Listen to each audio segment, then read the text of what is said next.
તો હેલો મિત્રો, આજે અમારા કિશનભાઈ કયું માછલું કાપે છે મિત્રો તમે જરા કોમેન્ટમાં જણાવી દેજો. મિની બ્લોગની શરૂઆત થઈ આજે રીલ શૂટ કરી દીધું. પહેલા તો ખાડા આવીને લંગર નાખી દીધું અને પાણી એટલા લાગતા હતા કે વાલ પણ દરમાં આવી ગઈ. તો મિત્રો આજે તો મસ્ત મજા નરસિંગાનું શાક બનાવજો ને ફાઇનલ અમારે કિશનભાઈ નરસિંગાનું શાક બનાવી પણ નાખ્યું ને આ ભૂખર તો બદલી પહેલા ખાવા મળ્યું ને આપણે ભાતમાં મેળ ના આવે એટલે આપણે મસ્ત મજાની રોટલી ઉપર લીધી. તો મિત્રો કિશનભાઈ તો જમી લીધું તો હજી મોસંબી આવે છે મિત્રો. ત્યાં પછી અમે આવી ગયા ઓલ ઉપર તો આ ભાઈ જમવા બાકી રહી ગયું એટલે ઘરને ભાત જમી રહ્યો છે મિત્રો. આપણે પક્ષી સાથે થોડી ઘણી મસ્તી પણ કરી લીધી. તો આ ભાઈ તો જ્યારે હોય ત્યારે મારા પાસે ફોટા જ પડાવતો ને ત્યાર પછી અમે નીકળી ગયા ફિશિંગ ને અમારા પાયલટ હુકાને પણ બેસી ગયા ને આ ભાઈ હજી 5 કલાકથી ઓલ ઉપર ને ફાઇનલી મિત્રો અમે ઓલ ઉપર લીધો ને કઈ માછલા પણ નહીં એવા.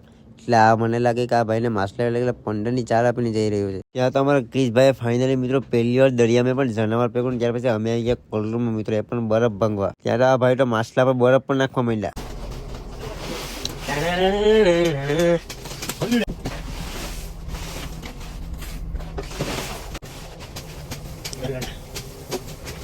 તો મિત્રો આ કયું માછલું છે તમે જરા કોમેન્ટમાં જણાવી દીજો. મિત્રો આવો નવા મિની વિડીયો જોવા માટે તમારા ભાઈને મિત્રો ફટાફટ ફોલો કરી નાખજો.